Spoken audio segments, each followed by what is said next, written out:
Reflection, a weekly program dedicated to the American people and their views and opinions on issues and public figures in the United States in the 21st century.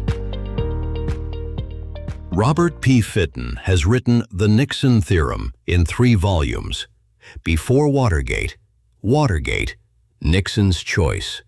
The protagonist, Amanda Zimmerman, and her colleagues Peter and Chip flash to 1971 from the 23rd century for a specific reason. In their study of reality waves obtained from advanced algorithms, they seek to understand why humanity relinquished individual freedom and allowed the advanced human creation pseudo-intelligence called the perfectus to control the remaining human creatures. What they found in the 23rd century was something that President Nixon did or did not do, caused the total control of humanity. They are in 1971 to determine just what Nixon's actions meant to such a loss of dignity and liberty. To understand the dystopian future, let's get an overview of Richard Nixon. Good evening, I'm Doug Brazelton. Tonight, we will focus on the 37th President of the United States, Richard M. Nixon. January 9, 1913, April 22, 1994. We will go out into the hinterland, the cities, and ask a simple question. What is your opinion of Richard Nixon? Before we do that, let's get some perspective from living and deceased public figures. Barry Goldwater, U.S. Senator and Republican icon. He was the most dishonest individual I ever met in my life. President Nixon lied to his wife, his family, his friends, longtime colleagues in the U.S. Congress, the American people, and the world. Dwight D. Eisenhower, 34th U.S. President and mentor. Richard Nixon is one man so intimately and thoroughly known to me that without any hesitation, I can personally vouch for his ability, his sense of duty, his sharpness of mind, and his wealth of wisdom. Hunter S. Thompson, guerrilla journalist and counterculture author. He was a crook. He was a swine of a man and a jabbering dupe of a president. Nixon was so crooked that he needed servants to help him screw his pants on every morning.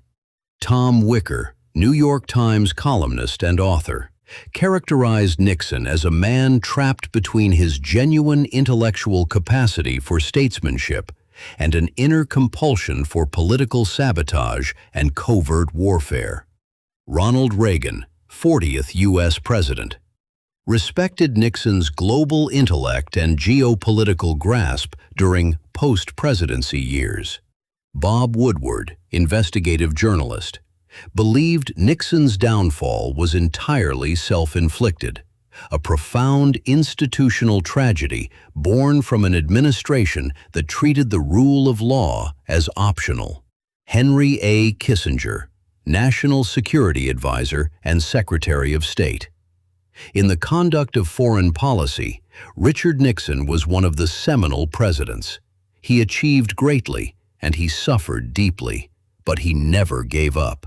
Alger Hiss. Nixon never changed. The tactics he used against me in 1948 were the same ruthless, hidden-hand tactics that eventually destroyed his own presidency. He was imprisoned by his own methods. Julie Nixon Eisenhower. I think that when you are a close family, you share happy times, and you share times when there are troubles. I think that I feel closer to my father now than ever before, and I just am very proud of him. Let's bring this question to the people. What is your opinion of Richard Nixon?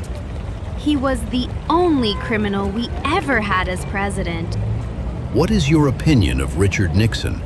He came up the hard way. What is your opinion of Richard Nixon? Didn't he steal furniture from the Watergate? What is your opinion of Richard Nixon?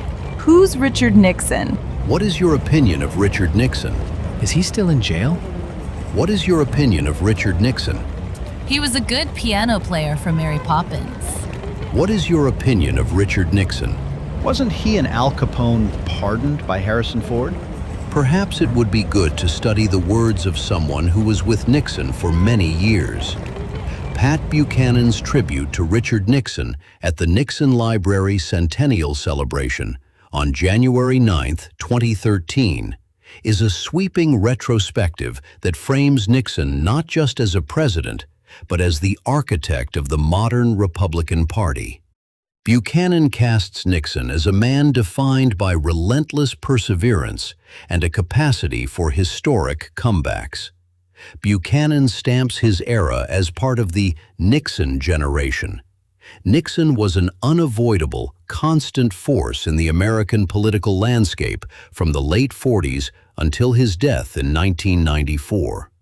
Nixon's defining trait was perseverance, which carried him through the Alger Hiss investigation, his electoral defeats, and winning the White House.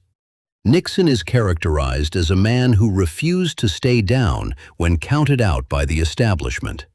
Nixon had the low points, specifically the 1962 loss in California, where the media prematurely wrote Nixon's political obituary. He details Nixon's loyalty to the party during the 1964 Goldwater campaign. When others in the party ran from the candidate, Nixon traveled the country, worked harder for the party than Goldwater himself.